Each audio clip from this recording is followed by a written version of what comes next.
Give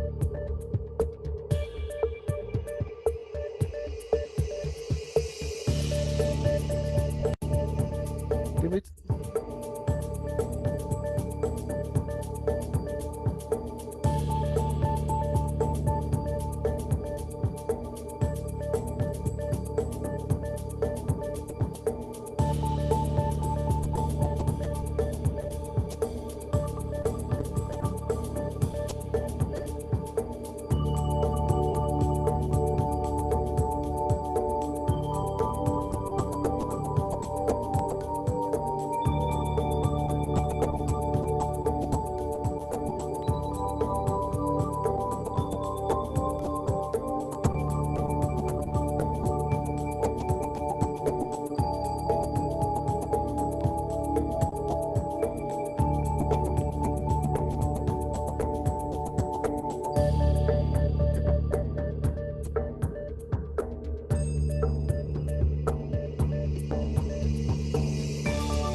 I can start.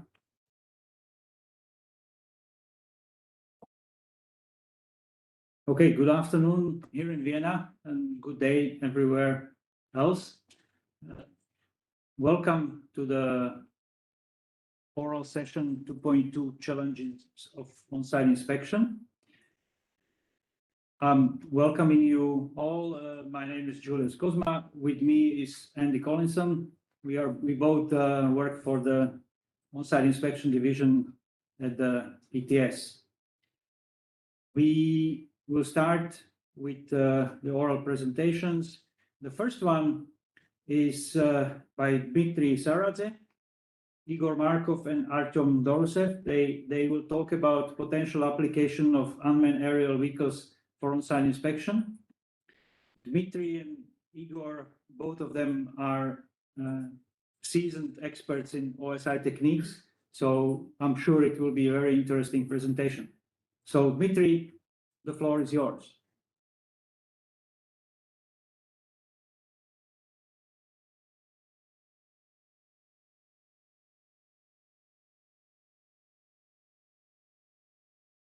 Mute, we cannot hear you. Try it again, please. Hello? Yeah, it's okay, fine. Yes, okay. This oral presentation be presented is titled Potential Application of Unmanned Aerial Vehicles for On-Site Inspection. This paper is attempt to look on basic aspect for using unmanned aerial vehicles for on-site inspection. And this paper is prepared by a team from Russian nuclear center from Snezhensk, in Snezhensk, and in cooperation, Ural Federal University. My team from Russian Federal Nuclear Center here in Snezhensk, my colleagues with me, and I hope colleagues from Ural University in Yekaterinburg can watch too. Next slide, please. I'd like to start from the report which prepared by 51st session of working group B, where noted that remotely operated vehicles, ROVs, while offering utility for on-site inspection operation, raise several important issues that need to be considered by Work Group B at future sessions. Here, we would like to point one relevant PTS documentation, which are remaining actual for this topic. Here, the outcomes of project 2.12 is titled Potential of Remotely Controlled Measurement Platforms, which was implemented under OC Action Plan, where presented useful recommendation for application, remotely controlled measurement platforms. Here also 24th OC workshop report entitled OC in different environments and events other than underground, which recommended to examine new measurement technologies and platforms for ROV in particular. Of course, here the papers for the draft OC operation manual, which covered the issue of using autonomous underwater vehicles and ROVs too. It was begun in work group B 54. Next slide, please. According to paragraph 69 of the treaty, of the Comprehensive Test Ban Treaty Protocol, several geophysical measurement techniques may be applied for aircraft survey. Is one assumes that aerial survey for IC purpose is based on unmanned aerial vehicles, WAF. This is WAF is a special case of ROV.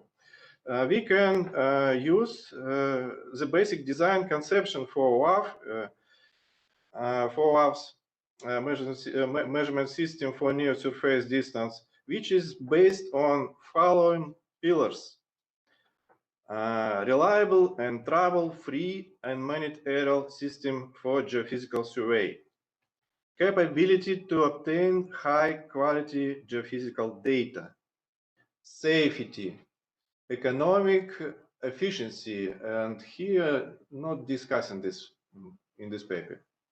So next slide, please. For the trouble-free and reliable operation, it is necessary to have ground-based flight control station, stable communication with WAF, communication channel for geophysical data transmission or possibility saving and storage of this data on our board, onboard position system, onboard video equipment for visual flight monitoring. These items are suitable for all techniques, but for obtaining of high quality geophysical data needs to account features of each geophysical techniques. So here in our presentation has presented feature for aerial magnetic field mapping based on experience of using WAF with Russian POS overhousing magnetometers, POS 1 AERA, POS 2 AERA. So, and for obtaining high quality geophysical data, geomagnetic data for aerial magnetometry, it is necessary to account electromagnetic noises, for example. by ferromagnetic WAF design elements, by operation of power equipment and electronic devices, WAF vibration noises, microphone effect noises. Also here noises caused with unstable spatial orientation of WAF and geomagnetic sensors here. Next. For obtaining high quality geomagnetical data, it is necessary to eliminate of electromagnetic noises during data processing using mathematical techniques, noise filtering. Here, left picture is presented raw initial data, and right data where the effect of electromagnetic noise is eliminated through the mathematical data processing. And of course, next please. Of course, we have to use any specific approaches for technical solution. Here for noise prevention too, it is a special platform suspended electronics unit to have, which reduce vibration, and special semi-rigid anti-gyroscopic sensor suspensions what prevent rotation of the sensors. For obtaining high quality geophysical data, it is necessary to a plane of next slide, please. Methodological approaches. Here, multiplayer flights line on road in order to clarity geophysical field values. Application of gradient survey, for instance, which with several sensors in parallel. It's facilitate noise accounting and more effective identification of low contrast anomalies. And the low and slow factor is major unique feature of geomagnetic measurements. Overflights shall have a relief rounding. Overflights shall cover aerial localized during previous OC activities. It's about 1 or 10 square kilometers in area. Next. To provide safety procedures, here are WAF safety concept provides by training and high skills of pilots, WAF operators for ground-based control station. WAF architecture shall be optimal and well tested. WAF flights shall be included into common airspace in compliance with local legislation of international regulation to avoid any air accident. Flight missions shall be planned accurately with accounting weather condition and local landscape. About legal aspect and limitation for WAF. Here, regulatory legal aspects of WAF use are very different for each state party and very dynamic and far from uniform for different states. Also, here, lack of clarity in the treaty provision regarding potential application of WAF or remote platforms for IC purpose. Here, forms presents methods which can use from air for on-site inspection according to treaty, and you can see those methods for additional overflights with manned aircraft only. And of course here WAF status as equipment for on-site inspection purpose is not determined yet. Next slide, please. And practical examination of techniques and comparative testing of relevant equipment are needed. Here examples of comparative testing like in L'Aquila in Italy, demonstration of geophysical equipment in 2003. And right picture, it's our testing warehouses OAF-based magnetometer post 1 era in Yekaterinburg. And conclusions. OAF-based geophysical measurement systems are being developing very rapidly, and they have good prospect for effective application for geophysical and archaeological missions. Progress, go ahead. But for OAF application for C purpose requires resolutions of the following issues. Positive work group B decision on potential application of OAF raw systems. Determination of the application area and status as equipment. Each OAF rows-based geophysical measurement techniques for on-site inspection purpose will have its unique technical and methodological features that requires the practical examination and comparative testing. And final elaboration of OCI operation manual and selection of equipment for raw techniques shall be based on result of comparative testing and practical application on OC condition.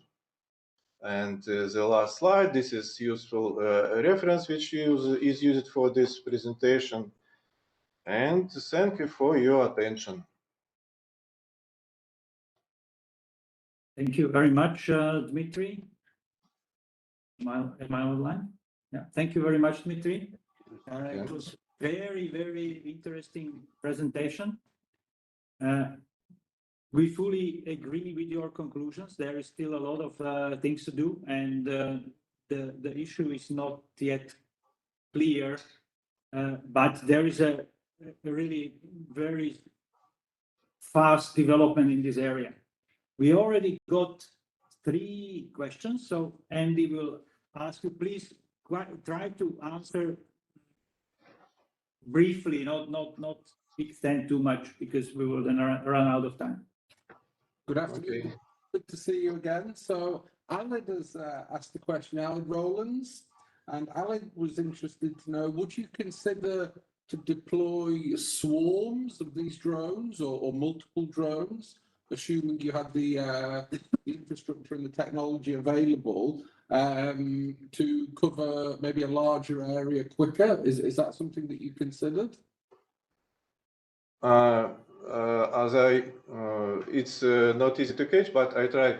As I understand, are you asking about complex of this technology for one drones?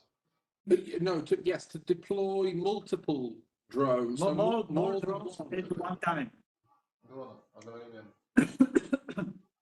Is it something that you consider? But of course it is possible. Why not? Yeah, I think so. As long as you have enough infrastructure available and maybe trained operatives, that could also be a factor. And Gordon McLeod asked the question, and he was interested to know what line spacings you used in between the drone passes, and how many recharging stops were necessary to cover the 10 square kilometers to recharge the batteries. This is depends what is weight on the board of the drone, and it depends of the which kind of this drone is. For our experience, our magnetometers about 1.5 kilograms. Load capability of drones about 10 kilograms here, and our flights is about 30 or 40 minutes. There is enough this accumulator of the drones. Okay, so in terms of the spacings then, when you're generating your flight plan for the drone, would you consider there to be an optimal distance between each of the passes? I guess it may depend on the size of the area that you're covering. Distances depends which is speed of these drones maybe. And in our experience, it's about 1 or 3 kilometers, square kilometers in area. Okay, thank you for that. There's another question that's come in from our colleague Laurel in Canada, and Laurel says, Dimitri, thank you very much for your interesting presentation. The survey area you showed was quite small, maybe 100 meters by 100 meters, compared to the possible size of an inspection area for an on-site inspection. Do you see beyond visual line of sight operations being possible in the next few years? So where you can't actually see the drone from your operating station, do you think that could be possible in the future? I hope so. It will be possible. Maybe it should discuss this any aspects of this.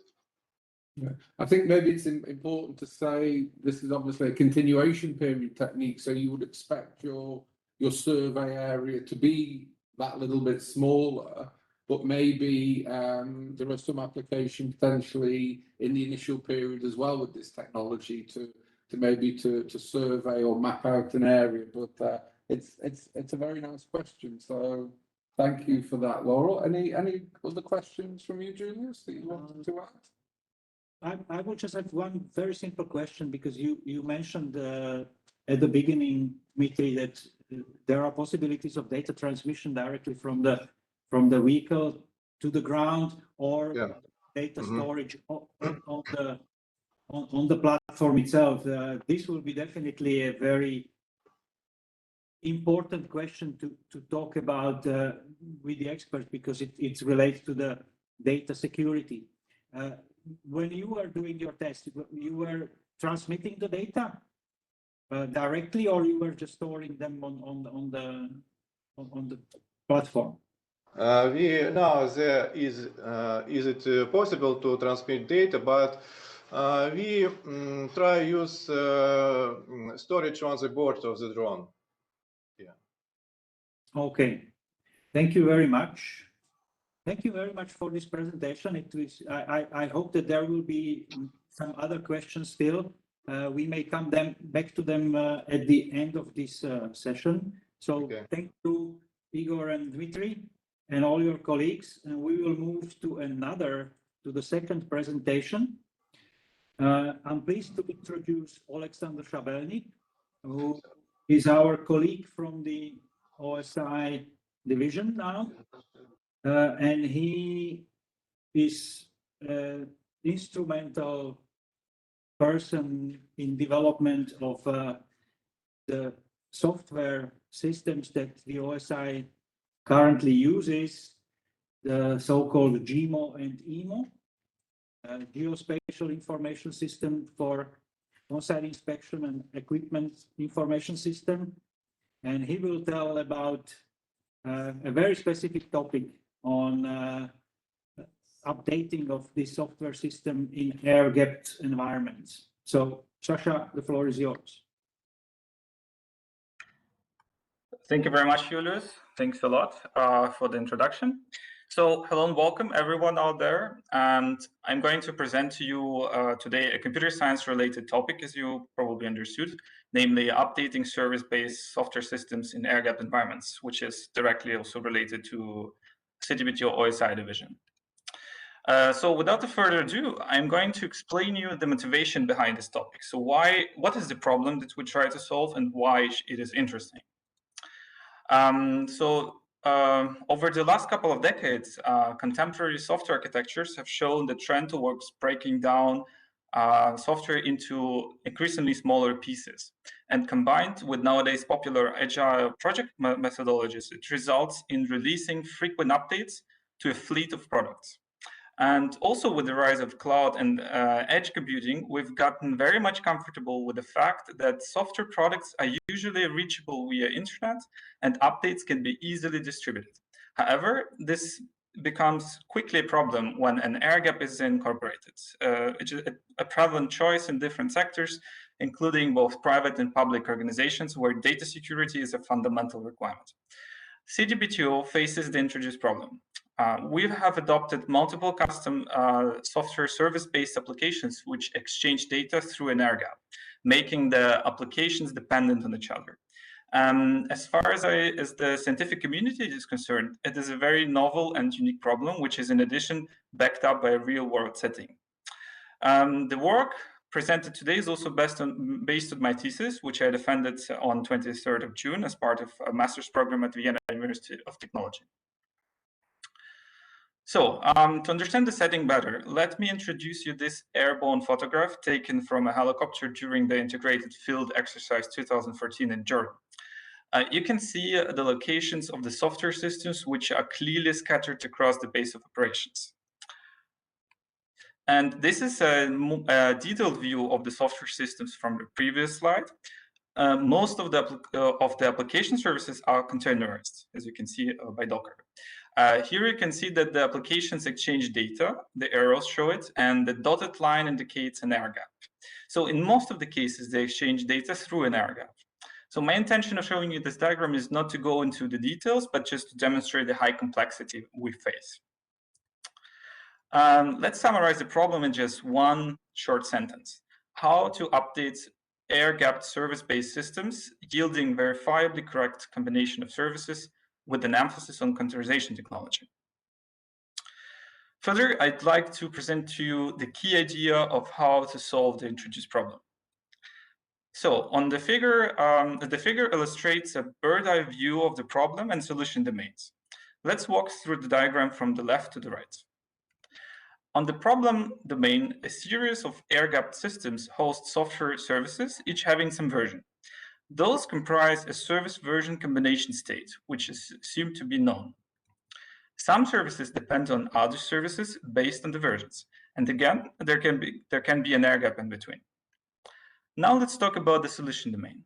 To perform an update on an air-gapped system, the process entails first, resolution of service dependencies, which means essentially getting a valid service combination, then copying corresponding artifacts, for example, container images, from repositories to make them offline accessible.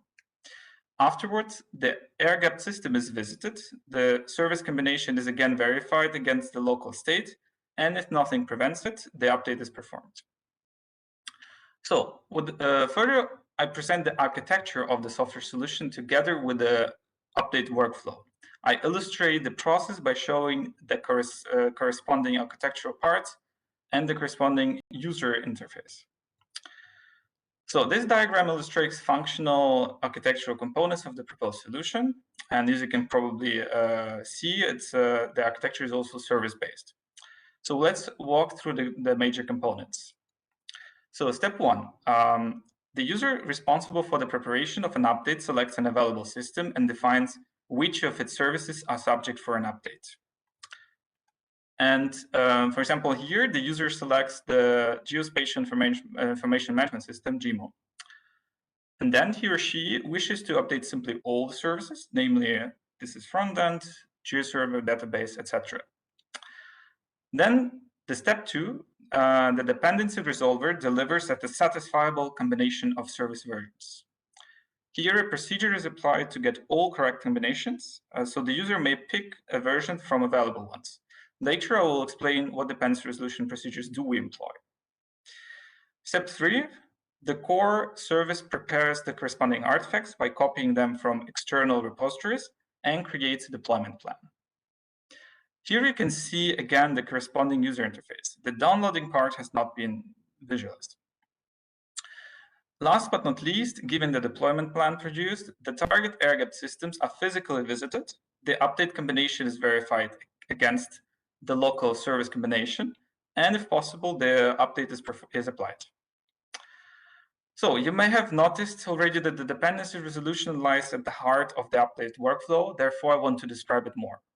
First of all, for the dependency resolution, we leverage satisfiability module theories, SMT, where solving consists in deciding the satisfiability of a formula in the first order logic. The implementation was done using PySMT library, which conveniently provides a layer of abstraction, decoupling the SMT procedures from the underlying solvers. In our case, we used MathSat solver. Secondly, it adopts the so-called semantic versioning, where 3 numbers separated by a dot are used, for example, 2.1.4.1. So we also employ 2 strategies. We call them allver and maxver to calculate a right combination of service versions. Maxver derives only the most recent service versions, whereas allver finds all suitable versions combinations. Maxver is intuitively less computationally expensive and is the preferred strategy to use. However, with allver, the users have more flexibility and the performance is acceptable for small input sizes. Last but not least, I would like to present the evaluation. So our evaluation goes to twofold, as we seek to investigate the performance in realistic setting, assessing dependency resolution over typical problem sizes, capturing the most computationally hard activity, and the applicability of the proposed solution in practice, considering a realistic scenario in a mission-critical setting elicited from CTBTO. So on the graph to the left, you can see the time it takes for the algorithm to resolve dependencies. This is the y-axis, and how it grows with the number of services increases, the x-axis. You can see the differences between 50 and 125 versions per service. Considering only the realistic problem sizes, this would be up to 15 services with 50 versions each. It would require up to 4 seconds. So the performance of the algorithm show good results, as this is not done. This step is not done constantly. To the right, you can see the memory consumption, which lies within 10 megabytes and can be arguably neglected. Next, we consider an evasion scenario, which was elicited via interviews from the key stakeholders. And we build up a characteristic case where an air gap update is required. So imagine hypothetically an on-site inspection is dispatched to a remote location, and all sorts of systems are carefully prepared and shipped fully provisioned during the launch phase. So the inspected state party, as you know, the station or the nation or state which in which inspection is performed, provides its own piece of equipment to conduct radionuclide measurements in the mobile laboratory. This results in developing an update to a system called laboratory application, which introduces a break and change to 4 other air-gapped services. So they must be updated too. On this diagram, the service in red is the one that initially must be updated, and as said previously, updating it introduces a break and change, so other services highlighted in orange must be updated as well. Thereafter, the solution is applied to the scenario. Then the stakeholders are interviewed for feedback and their opinion. Finally, the whole process is analyzed and pros and cons are identified. So now I would like to present the conclusions.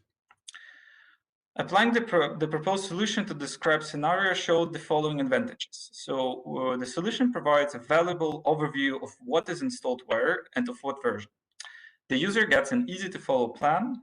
Emitting the right combination of service versions is backed by satisfiability, a very strong point here. The executable artifacts must no longer copied around manually. Small steps like establishing SSH sessions, copying files are no longer needed.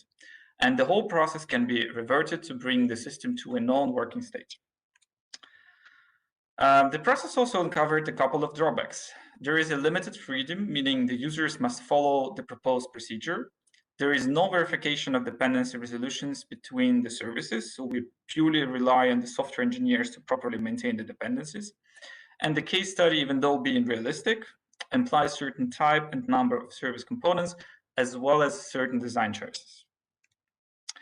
Let us summarize our main contributions. So first, we detail the model and model the domain characterized by network isolation, identify requirements, and update workflow.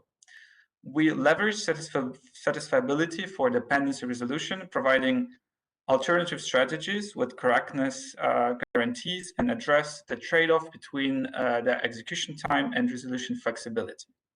We also describe an end-to-end architectural design, which we implement as a proof of concept. And finally, we evaluate the proposed framework of a realistic case in an air-gapped update elicited from an international organization. We also assess the performance of the dependency resolution procedures for practical problem sizes. So this concludes my presentation.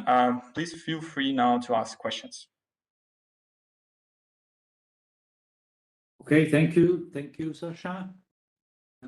Andy, we have. Yeah, we do have one question that's come in from Alid. That was a very nice presentation, Sasha. Thank you for the information. But Alid's interested to know, could you say a few more words about the concept of containerization? Yes, I can gladly do this. But so for this, I would show again the corresponding slide. I'm sorry, I have to go through a lot of slides.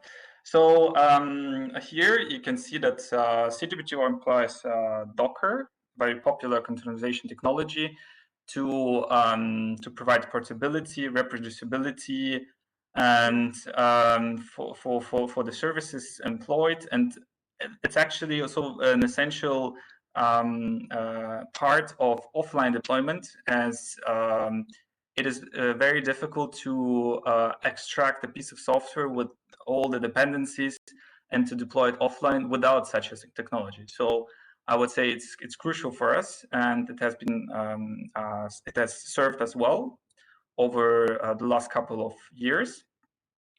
And although I have to say that not all the services are containerized, but most of them.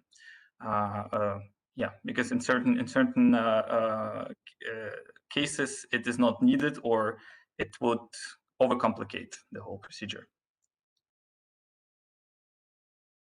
Okay, thank you for that explanation and clarification, Sasha. It's very interesting and informative. Do you have any questions, Julius? Not at this moment. Maybe we will get some questions later during the other presentations, and we will come to them at the end of our session. Thank you. Thank you, Sasha. Thank you very much, too. So the third presentation is from Sofia Bukharia from National Research Nuclear University in Moscow. I'm not sure we will. It is a very interesting topic: geophysical modeling, mathematical software. I'm not sure we will get this presentation because, as I see, Sofia is not connected to our session, and we haven't even got any response from her recently. I hope it's not something serious, and she will be able to join us sometime later, or at least present this interesting topic on some other occasion. So then we move to the last presentation of this session. I'm pleased to introduce Olavale Osinovo, who will present his presentation. By the way, Olavale, congratulations once again. Olavale is a freshly certified CTBTO surrogate inspector of the third training cycle. Job well done. Thank you very much. Thank you very much for your kind words. Yeah. I have my slides already. I don't know if you can just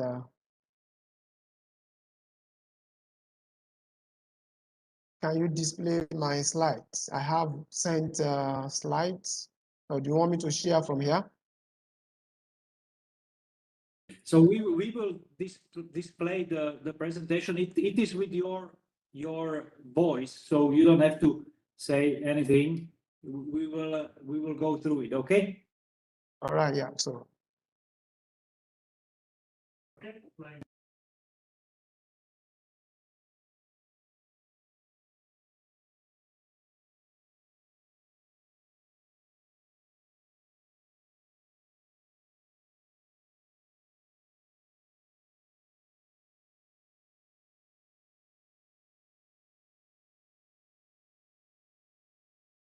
Good day all, and thank you very much for attending my presentation. I am Olawale Oshinowo, and I will be making presentation on electrical resistivity tomography geophysical technique for mapping base metal and gold mineralization potential in Iperindo, Ilesha Schist Belt, Southwestern Nigeria. My presentation will follow this outline. I will present the preambles, the objectives of the study, put the geology in the right perspective, present the electrical resistivity tomography techniques in terms of equipment for data acquisition, the data acquisition geometry, and data processing. I will present the results and finally wrap up. Nigeria is endowed with various commercial deposits of economic minerals, some of which are metallic. However, the exploration of the resources is challenged by lack of relevant geological and geophysical data with which to plan commercial exploration and exploitation campaigns. This therefore has left the exploitation of the resources in the hands of illegal and artisanal miners, and of course with associated crises of banditries, religious and ethnic strifes, as well as communal clashes, many of which are mainly for economic gains. Actually, this study is an offshoot of a study on the analysis of airborne time domain electromagnetic data, which delineated some zones of high subsurface conductivity. This present study therefore probes some of the delineated regions using land measurements with electrical resistivity tomography and frequency domain electromagnetic geophysical techniques. In this presentation, I will be talking about the result of electrical resistivity tomography results. The research output from the initial study has been presented during the American Geophysical Union Fall Meeting in San Francisco in December 2019.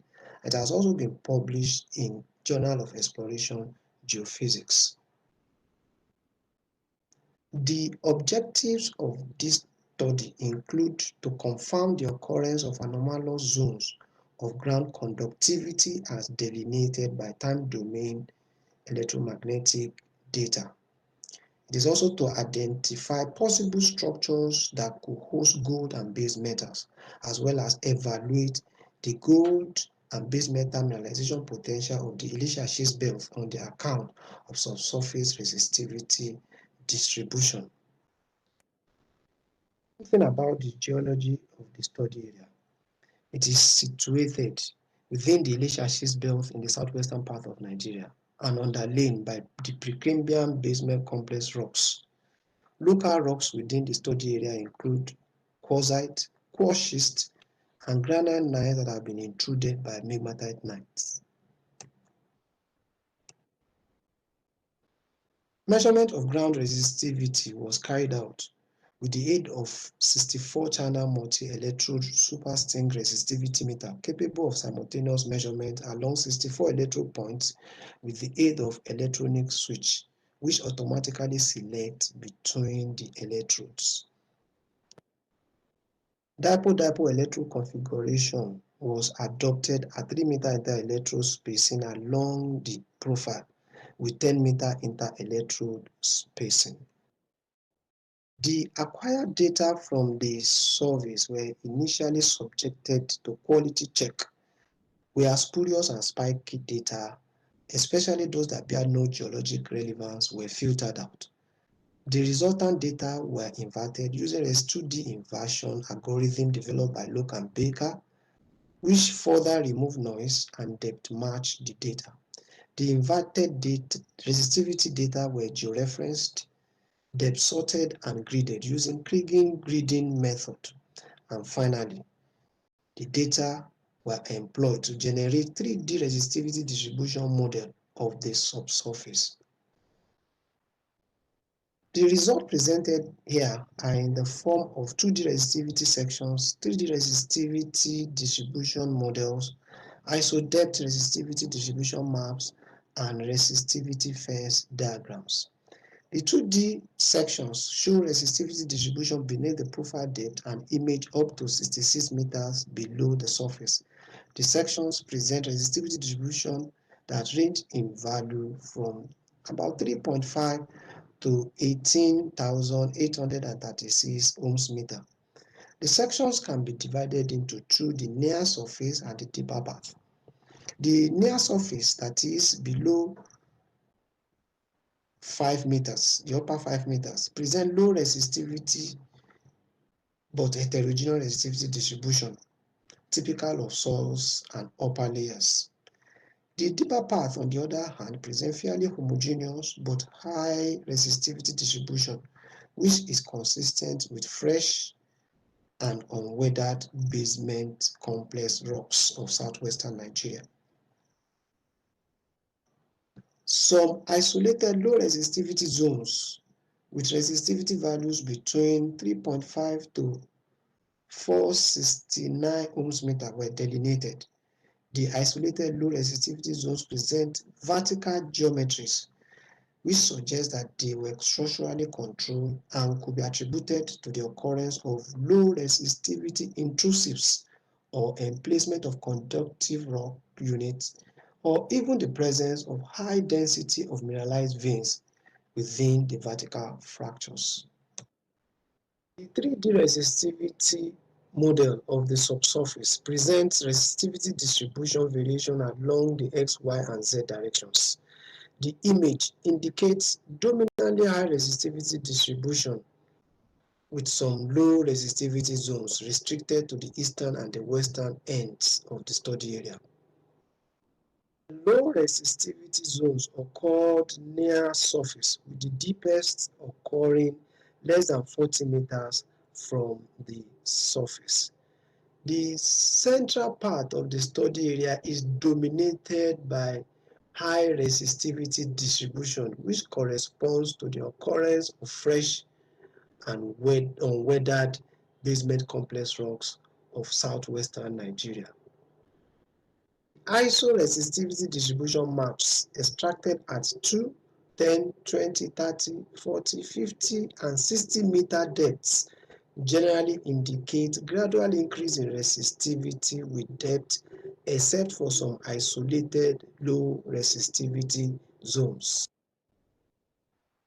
The fence resistivity diagram generated for evaluating variation of the resistivity pattern along established profiles and across some intersecting sections also present relatively high resistivity, except for some isolated resistivity lows situated on some of the intersecting section walls of the fence. In conclusion, the imaging ability of electrical resistivity tomography has been demonstrated in this study to evaluate the occurrence of metallic deposits, such as gold, within the subsurface. The study identified relatively shallow, structurally controlled, low resistivity zones that possibly comprise several smaller sets of fractures or pegmatitic veins with possible mineralization of gold or other base metals. The importance of subsurface information as source generated from geophysical investigation can be a great asset for delineating subsurface structures as well as occurrence of buried metals, which could either be natural or artificial, such as are rarely on site.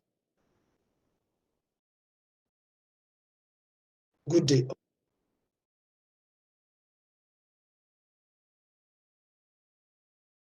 Thank you. Thank you very much, Olawale. Very interesting presentation. I'm looking forward to see these kind of visualizations in our GMO sometime. It will be definitely very nice experience and very helpful. Do we have any questions, Andy? Hi, Olawale, very nice presentation. We don't have any. Oh, actually, Thank yes, you. we do have a question which has come in, but I was going to ask, Olawale, what's the typical deployment time for your equipment? Is it deployed quickly, or does it take quite a long time to set up? Thank you, Andy. Actually, it could be very fast, especially if you have enough hands it's just about laying down the number of electrodes. Like I mentioned in the presentation, this is like 64 channels. So which means that you are actually laying down 64 electrodes. Well, it doesn't take a long time to lay them down. Maybe something a couple of about 10 minutes, you can actually align if you have like maybe 3 or 4 people to put in the electrodes as well as connect the cables to the thermometer itself. Maybe in the range of about 20-30 minutes, you can do that with good hands that are quite experienced. So that's pretty quick. So that's definitely something that could be of use to the on-site inspection. Aled has also asked another question. Our colleague Aled Rowlands. Aled asks, based on your study, would you propose to change any on-site inspection procedures that we have already for mapping subsurface features? So I guess that's maybe based a little bit on your knowledge and expertise and experience with the on-site inspection training. Yeah, I think what we have currently is actually very good. It is about actually building the capacity. There are a lot of other geophysical methods actually that could image the subsurface. So it's about integrating maybe several geophysical methods in the space, depending on the time constraint actually, to get the full image of the subsurface. So electrical resistivity method, I think, is a very good method. It has been used in the on-site, well demonstrated, and I think with building capacity, of course, this can actually be, the technique could be harnessed to actually get a lot of information that are relevant to on-site inspection. Okay, so thank you for that, and I think that answers Alec's question very nicely. We don't have any additional questions that have come in from the audience, so I don't know, Julius. Thank you, Alan. Thank you very much. Yeah. It was great to see you again. Thank you. I think we have now a couple of minutes still. So if you or some other 2 minutes we have. Okay. Sorry, I was just shown that we only have 2 minutes. So I will quickly turn. Thank you, Olavale. I will quickly turn to Sasha because we got one question from Gordon McLeod. Sasha, Gordon is asking whether you are actually proposing updating of software during a deployment. I think the answer is yes, if it is really needed. Yeah. And he also said that he was unaware that Docker could be used also in no cloud environment. So maybe you can answer that. Yeah, so Gordon, thank you very much for your question. So to answer the first part of the question, yes, but not necessarily only during the deployment. So it is one of the cases, and what I showed in the presentation was the verification of the applicability of the solution based on this very concrete example. However, it's we plan to use it always also outside the deployment. And to answer your second part of the question, I know that Docker is usually associated with cloud deployment and this kind of operations, but Docker is independent of a cloud and can be, of course, used offline. So there is no problem with using Docker offline. Okay, thank you. Thank you very much. We have one more question to Olavale. Yes, there's a question coming from Josfat Mulwa in Kenya, Olawale, and Josfat was interested to know if you incorporated or did you consider to incorporate topography into your resistivity models? Yeah, quite. Yeah, to incorporate tomography into the yes. that is very, very important, right? And that is actually have the ability to generate better information, especially mapping depths to the surface of the interesting targets. So it is something that is very good to incorporate into resistivity model that is being generated. That is quite positive. Yeah. Okay, thanks for that clarification, Olwale. Thank you very much. Okay, it seems that we don't have any other questions from the audience. So if that's the case, that everything was said, what was supposed to be said, then we are done. I thank all of you once again for your nice presentations and looking forward to working and seeing you sometime soon. Yeah, thank you very much. Thank you. Thank you. Cheers.